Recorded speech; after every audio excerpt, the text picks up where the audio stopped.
49 అంటే సంతానం, 49 అంటే సంతోషం. శ్రీధర్ గురు గారు నమస్తే. నమస్కారం అండి. సత్యనారాయణ స్వామి వ్రత సంకల్పం చేస్తూ ఉంటారు చాలామంది, కళ్యాణం చేస్తూ ఉంటారు. ఆ కళ్యాణానికి ఉన్నటువంటి విశిష్టతను మాకు వివరించండి. శ్రీ గురుభ్యో నమ. శ్రీ మహాగణాధిపతయ నమ. శ్రీ మహాసరస్వత్యై నమ. హరి ఓం. శ్రీమాత్రే నమ. చాలా మంచి ప్రశ్న అడిగారండి. ఈ ప్రశ్నలో విశేషం ఏంటంటే,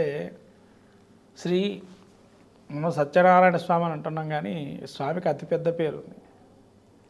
శ్రీ హరిహర వీరవెంకట రమాసహిత సత్యనారాయణ స్వామి అని మనం గ్రంథాల్లో కానీ మనం చెప్పాల్సిన పదం కానీ ఇది.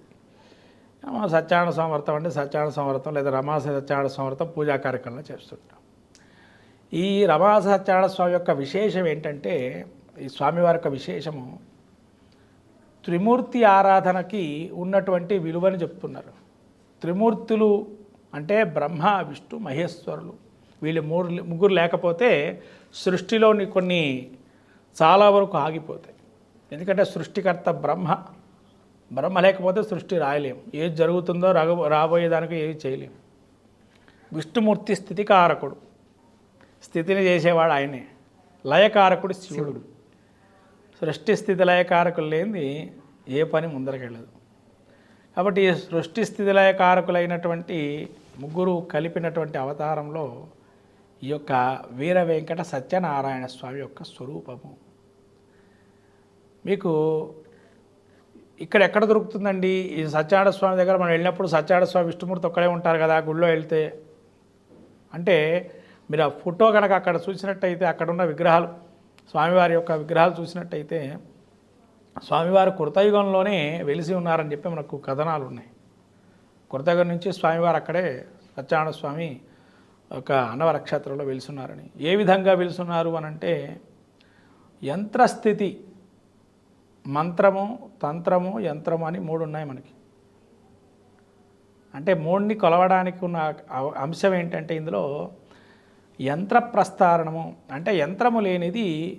ఇప్పుడు మనమే ఉన్నామండి, మనం ఎక్కడికైనా వెళ్ళాలంటే యంత్రం కావాలంటే వాహనం కావాలి. వాహనం లేకపోతే ఎక్కడికి వెళ్ళలేము. నడుచుకుంటే ఎంతసేపు వెళ్తాం, ఎక్కడికి వెళ్ళలేము, కొంత దూరం వెళ్తాం అంతే. అంటే యంత్ర పరికరం అవసరం. దానికి ఒక ఇంజన్ ఉంటుంది, బండికి ఒక ఇంజను. అంటే ఉత్తేజం కావాలి కదా బండి. అట్లానే ఇక్కడ కూడా ఉత్తేజం అంటే స్వామివారు ఏం చేశారంటే, బ్రహ్మ త్రిమూర్తి స్వరూపం. విద్యలన్నీ కూడా ఆయనకి, అన్ని విద్యల్లో కూడా నేర్పరి, అందులో ఉన్న నైపుణ్యం అన్నీ ఆయనకు బాగా తెలుసు. కాబట్టి బ్రహ్మగారిని విద్య, ఇక్కడ విశేషం ఏంటంటే, విద్యాస్వరూపంగా బ్రహ్మని మనకు త్రిమూర్తుల్లో విద్యాస్వరూపం, విష్ణుమూర్తి ఏమో మనకు ఒకానొక శక్తి స్వరూపము, రుద్రుడు లయస్వరూపము. అహం బ్రహ్మాస్మి అనేది తెలియాలంటే ఈ ముగ్గురిని తీసుకోవాలి. ముగ్గురుంటేనే అహం బ్రహ్మాస్మి అవుతారు. అంటే ముగ్గురికి మూడు శక్తులు ఉన్నాయి. ఈయన దగ్గరేమో విద్యాస్వరూపం బ్రహ్మగారి దగ్గర, విష్ణుమూర్తి దగ్గర ధనస్వరూపం, అదే శివుడి దగ్గర శక్తి స్వరూపం. అంటే మూడు కూడా చాలా ముఖ్యమైనవి. యంత్రంలో బ్రహ్మగారు ఆ యంత్రం అంతా ప్రస్తారం రాశారట. స్వామివారి యంత్రం అంతా కూడా యంత్రస్వరూపంలో బ్రహ్మగారు ఉంటారట. ఎక్కడ మనం మెట్లెక్కంగానే కిందగా చిన్న యంత్రస్వరూపం ఉంటుంది. ఆ యంత్రానికి ఒక యాంటీనా లాగా పైకి ఒక ధ్వజం వెళ్తూ ఉంటుంది పైకి. ఆ ధ్వజం పైకి వెళ్ళంగానే ఫస్ట్ ఫ్లోర్లో మనకు, మొదటి ఫ్లోర్లో కింద యంత్రస్వరూపం ఉంటారు. పై ఫ్లోర్కి వచ్చేటప్పటికి మధ్యలో ఒక చిన్న మండపం ఉంటుంది. మండపంలో మీకు విష్ణుమూర్తి మధ్యలో ఉంటారు. ఓకే, మధ్యలో విష్ణుమూర్తి ఉంటారు. ఒక పక్క శివుడు ఉంటాడు. మీకు శివుడు బొమ్మ అక్కడ ఉంటుంది. సర్పాలు, నాగరాజుతో కలిపి ఉన్నటువంటి బొమ్మ ఉంటుంది అక్కడ, శివుడు యొక్క స్వరూపం. అక్కడే పక్కన అక్కడ క్షేత్రంలో అనంతలక్ష్మీదేవిని పిలుస్తారు. మనం రమాదేవిని పిలుస్తాం. అనంతలక్ష్మి స్వరూపంగా అక్కడ లక్ష్మీదేవి స్వరూపం ఉంటుంది. అంటే ఇక్కడ బ్రహ్మ, విష్ణు, మహేశ్వరులు ఉన్నటువంటి క్షేత్రంగా అన్నవర క్షేత్రం మనకు తెలియబడుతుంది. శివకేశవులు ఇద్దరు ఒక స్వరూపమే. ఆయన హృదయంలో ఈయన హృదయంలో ఆయన ఉన్నారని చెప్పి ఈ ఒక్క క్షేత్రం ఉదాహరణ.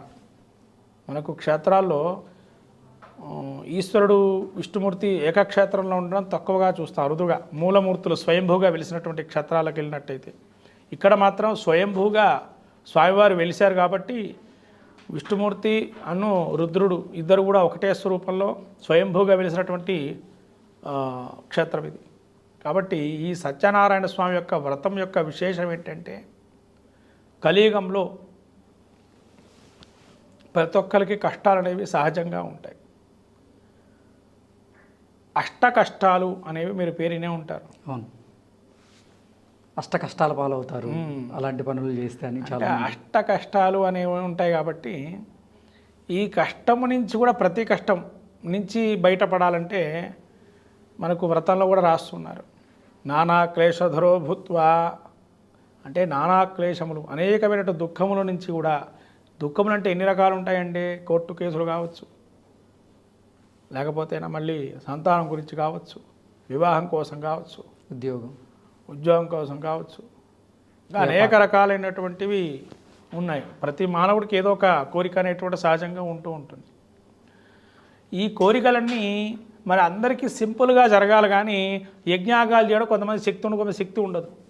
అటువంటి వాళ్ళకి శక్తి లేని వాళ్ళకి కనీసంగా ఈ వ్రతాన్ని చేసుకోరన్న ఆ స్వామివారి యొక్క విష్ణుమూర్తి అనుగ్రహం కలగాలి అని చెప్పి ఈ యొక్క సత్యనారాయణ స్వామి వ్రతాన్ని మనకు స్వామివారి సాక్షాత్తు విష్ణుమూర్తి నారదుల వారికి చెప్పి, నారదుల వారు సుత శ్రవణాది మహర్షుల ద్వారా లోక ప్రచారం గాంచి ఈ రోజు వరకు కూడా మనం ఈ వ్రతాన్ని ఆచరిస్తున్నాం.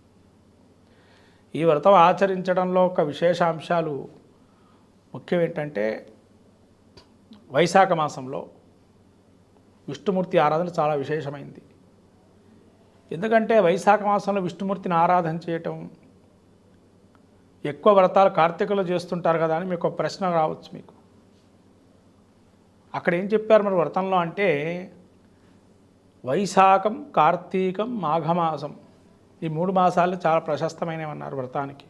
మిగతా మాసాలు కూడా ప్రశస్తమైనవి కాకుండా ఈ 3 మాసాలు ప్రత్యేకంగా స్వామివారి చెప్పారు. ఎందుకు ఈ 3 మాసాలు చేస్తే ఏమిటయ్యా ఫలితం అని అంటే వైశాఖ మాసంలో వైశాఖ శుద్ధ ఏకాదశి నాడు స్వామివారి కళ్యాణోత్సవం జరుగుతుంది. అన్నవ నక్షత్రంలో సంవత్సరం ఒక్కసారి జరుగుతుంది. కాబట్టి ఇటువంటి మహత్తరమైన సోమవారం రోజు జరగబోతుంది. మే 1వ తారీఖు స్వామివారి కళ్యాణం, 30వ తారీఖు స్వామివారి జన్మ నక్షత్రం మఘా నక్షత్రం ఉంది. కాబట్టి చాలా విశేషమైనటువంటి వ్రతాలు ఎక్కువగా మఘా నక్షత్రం రోజు స్వామివారి జన్మ నక్షత్రంగా అక్కడ ఉత్సవాలు చేస్తుంటారు. ప్రతి జన్మ నక్షత్రానికి స్వామివారికి వ్రతాల అభిషేకాలు జరుగుతుంటాయి అన్నవ నక్షత్రంలో. కాబట్టి ఈ యొక్క కళ్యాణోత్సవం అనేటువంటిది జరుగుతున్న క్రతువుని మనం సత్యనారాయణ స్వామికి అందరికీ కూడా కళ్యాణం ఆ విష్ణుమూర్తి యొక్క అనుగ్రహం ఉండాలి వైశాఖ మాసంలో. ఎందుకంటే దానము, స్నానము, వ్రతము చాలా విశేషమైంది వైశాఖ మాసంలో. ఎక్కువగా మీరు చూస్తూ ఉన్నారు. మొన్న అక్షతృతీయ రోజు ఏదైతే ఉందో పరశురామ జయంతి అని, సింహాచలం అప్పన్న చందనోత్సవం అని, అంటే విశేషమైన క్రతువులు, అంటే విష్ణుమూర్తికి సంబంధించిన క్రతువులు మహావైశాఖి అని అంటారు. రాబోయేది మహావైశాఖి పౌర్ణమి అంటారు. మనకు ఉత్తర భారతదేశంలో కూడా మహావైశాఖి పర్వదినంగా చేస్తారు. అక్కడ కూడా మహావైశాఖి అని, వైశాఖి అంటారు కొంతమంది ఉత్తరాన. అయితే ఈ యొక్క విష్ణుమూర్తి ఆరాధన ఏంటంటే చందనంతో అర్చన చేసినట్టయితే, అందుకని మన చందనోత్సవం ఫస్ట్ వస్తుంది అక్షతృతీయ రోజు, సింహాచల అప్పన్న చందనోత్సవం అని. ఈ చందనోత్సవంగా చేసినట్టయితే స్వామివారు చల్లగా చూసి పితృదేవతలకు, ఎవరైతే పితృదేవతలు ఉంటారో వారి స్వర్గాది అనేక పుణ్యలోకాల్ని పంపిస్తారట స్వామి విష్ణుమూర్తి అనుగ్రహం వల్ల. అందుకని ఈ మాసంలో వైశాఖ మాసంలో విష్ణుమూర్తి దర్శనము, విష్ణుమూర్తి యొక్క క్షేత్ర దర్శనము, స్నానము, వ్రతము, పూజాధికాలు, దానం కూడా చాలా విషయంగా చెప్పిందండి. గొడుగు, పాదరక్షలు, మళ్ళీ ఒక ఉదకంబు దానము, అంటే ఒక చెంబులో కానీ రాయి చెంబులో కానీ ఒక మట్టి చెంబులో కానీ మనం పాత్రలో నీళ్లు పోసుకొని వాటిని దానం చేయటం కానీ, ఇవి చేయటం వల్ల మంచి సద్గతులు అనేవి వస్తాయని చెప్పి ఈ వైశాఖ మాసంలో దానంకి చాలా అత్యుత్తమైనటువంటి ఫలితం అన్నారు. అంటే అసంఖ్యాకము, మనకు క్షయము కానటువంటి సంఖ్య. అక్షతృతీయ అనేది ఉంది కదా, ఆ అక్షతృతీయ నుంచి మొదలు పెట్టుకుని ఉంటే వైశాఖ మాసం అంతా కూడా తులసి దళార్చన, తులసితో అర్చన చేయటం, విష్ణుమూర్తిని ఎంత బాగా అర్చన చేస్తే స్వామి అంత అనుగ్రహిస్తాడు. కాబట్టి ఈ వైశాఖ మాసంలో నృసింహ జయంతి అట్లానే ఇటువంటి మహత్తరమైనటువంటి పుణ్యతిథులతో ఉన్నటువంటి వైశాఖ మాసం. కాబట్టి ఈ వైశాఖ మాసంలో స్వామివారు కళ్యాణం చేసిన ఫలితం వస్తుందట వ్రతం చేస్తేనే. అట్లానే మన మాఘమాసంలో చేస్తే వెళ్ళలేని వారు చాతగాని వాళ్ళు ఉంటారు, అనేకం వృద్ధులు కాని వాళ్ళందరూ కూడా వెళ్ళి వ్రతం చేసుకోలేరు, శక్తి ఉండలేరు, అంతసేపు ఉపవాసం ఉండలేరు. అందుకని వాళ్ళకి స్నాన ఫలితం కావాలి. మాఘ స్నానం అని పేరునే ఉంటారు మీరు, మాఘ స్నాన ఫలితం. మాఘమాసంలో స్నానం చేస్తే అత్యద్భుత ఫలితం అని. మాఘస్నానంలో ఏంటంటే సూర్యుడి యొక్క మధ్యవర్తి ఉంటాడట విష్ణుమూర్తి. సూర్యుడి మధ్య ఆకారంలో మధ్యవర్తి స్వరూపంలో ఉంటాడట. అందుకని చెప్పి మాఘమాసంలో కూడా వ్రతం ఆచరిస్తే మనకు అనేక పుణ్యక్షేత్రాలు దర్శనం చేసిన పుణ్య ఫలితం కలుగుతుందని చెప్పి అంటున్నారు. తర్వాత కార్తీక మాసము అందరూ చేస్తారు వ్రతాలు. కార్తీక మాసంలో చెయ్యలేని వాడు, మామూలుగా ఉన్నవాళ్ళు కూడా చేస్తారు ఆ వ్రతాలు. ఎందుకంటే అందరు వ్రతాలు చేస్తున్నారు, మనం కూడా అన్నారు. భక్తి శ్రద్ధ అనేది పెరుగుతుంది భక్తులకు ఆ సమయంలో. శివకేశవులకు అభేదం లేనటువంటి మాసము కార్తీక మాసము. ఒకటిగా ఇద్దరిని ఏకరూపంలో పూజ చేసే మాసము కార్తీక మాసము. ఇటువంటి కార్తీక మాసంలో వ్రతం చేస్తే మరి ఎటువంటి ఫలితం మనకు అనంటే, ఇక రాముల వారి యొక్క యాగంతో సమానం. అంటే స్వామివారు రాముల వారు చేసినట్టు చిట్ట చివరి యాగము అశ్వమేధ యాగము. అది 1000 రెట్లు చేసినటువంటి ఫలితాన్ని ఇస్తుందట కార్తీక మాసంలో వ్రతం చేసినట్టయితే. ఇప్పటివరకు ఎవరు చేయలేరు కూడా యాగాన్ని. అంత పెద్ద క్రతువు త్రేతాయుగం తర్వాత ఎవరు చేయలేరు ఆ యాగాన్ని. ఎందుకంటే ఆ యాగం చెయ్యాలి అంటే ముఖ్యంగా అశ్వము పంపించే స్థలాన్ని ఆక్రమించాలి ఆ రాజుగారు. అది కలియుగంలో కుదరదు. ఏకఛత్రాధిపత్యం ఉంది కాబట్టి రాముడు నడిచింది, కానీ తర్వాత కాలంలో కుదరలేదు. మహాభారత యుగంలో కూడా అశ్వమేధ యాగం చేసిన క్రతువులు ఎక్కడ దాతవులు లేవు మనకు. కాబట్టి అశ్వమేధ యాగం కలియుగంలో ఎక్కడ ఎవరు చేయలేరు. కాబట్టి అంతటి ఫలితాన్ని వస్తుంది అని చెప్పి కార్తీక మాసంలో సహస్రం అంటే అసంఖ్యాకమే రాజ్య ఛత్రాధిపత్యం వస్తుందని ఇంకొక భావన. అంటే అంత ఫలితం రాకపోయినా దానికి ఈక్వల్గా ఉండే ఫలితం కలియుగంలో మనకు మంచి ప్రభుత్వోద్యోగం కావచ్చు, వ్యాపారంలో ఉన్నతి కావచ్చు, ఇవన్నీ కూడా ఇప్పుడున్న కాలంలో మంచి ఉన్నతి. అవి దానికితో సమానమైనటువంటిది. ఇప్పుడు అభిషేకం చక్రవర్తి అవుతాడా కొంతమంది అంటారు. ఏమండి పలానా శివుడికి గండూషం కనుక అభిషేకం చేస్తే, గండూషం అనేది మనకు వెంకటేశ్వర స్వామి నిత్యం బొట్టు పెడతారు, నలుపు లాంటి బొట్టు, చాలా చల్లగా ఉంటుంది ఆ బొట్టు. దానితో అభిషేకం చేయమన్నారు. చక్రవర్తిత్వం వస్తుంది శివుడికి చేస్తే అభిషేకం దాంతో. మరి గండూషంతో అభిషేకం చేయడం అంటే కుదురుతుందా? ఇప్పుడు చేయలేము. అంటే దానితో సమానమైన ఫలితాలు రావడానికి వేరే మనకు ఫలితాలు ఉన్నాయి. అంతేగా అంతటి సమానమైన రాజ ఛత్రాధిపత్యం రావడం అంటే కుదరదు.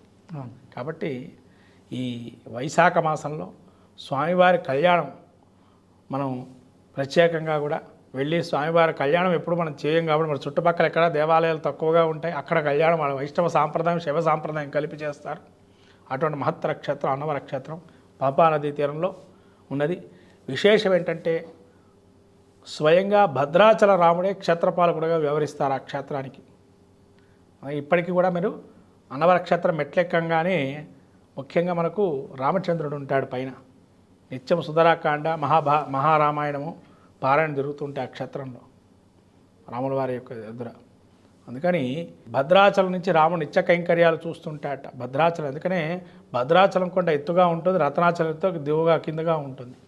ఓకే గురువుగారు, అన్నవరం సత్యనారాయణ స్వామికి వ్రతం కానీ లేదంటే కళ్యాణం కానీ చేయిస్తే ఎటువంటి ఫలితాలు ఉంటాయి?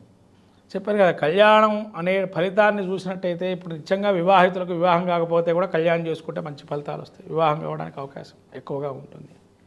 తర్వాత ఈ యొక్క అన్నవర సత్యనారాయణ స్వామి కళ్యాణం వల్ల సత్యము జయమవుగాక. అంటే ఎక్కడికి వెళ్ళినా కూడా మన మాట నిబద్ధత గట్టిగా ఉండాలి అని చెప్పి సత్యమేవ జయతే అంటాం కదా. సత్యం ఎప్పుడు కూడా జయం, ఎప్పుడు కూడా సత్యమే నిత్యం. అంటే సత్యాన్ని కాపాడడానికి ఎప్పుడు ఉండాలని చెప్పి మనం కాపాడుతుంటాం. అందుకని భగవాన్ రమణ మహర్షి కూడా అదే చెప్పాడు. ఆయన ఏది పదం నోట్లో నుంచి వస్తే అదే సత్యం అని చెప్పన్నారు. తర్వాత చంద్రశేఖరేంద్ర సరస్వతి స్వాముల వారు కూడా తన నోటి నుంచి వాక్యే సత్యంగా పలికింది. అంటే అనంగానే వెంటనే అది నిజమైంది. ఇటువంటి సత్యనారాయణ స్వరూపమే ఈ యొక్క వ్రతం యొక్క స్వరూపం కాబట్టి కళ్యాణం చేసిన సమాంతర ఫలితం ఆ విష్ణుమూర్తి అనుగ్రహం వల్ల వాళ్ళకి ఏ ఫలితాలు ఆ ఫలితాలు ఖచ్చితంగా వస్తాయి.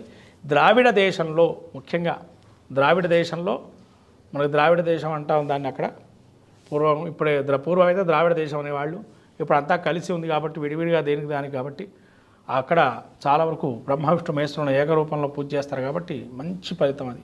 అక్కడ కనుక మనం కళ్యాణం చేసినా వ్రతం చేసుకున్నా పెళ్లి కాంగనే వెళ్ళి కళ్యాణం చేసుకుంటాం. అందుకనే మనం పెళ్ళి కాంగనే ఎంబటే వ్రతం చేసుకుంటాం, స్వామివారి మొక్కు కానీ ఏదన్నా ఉంటుంది కాబట్టి.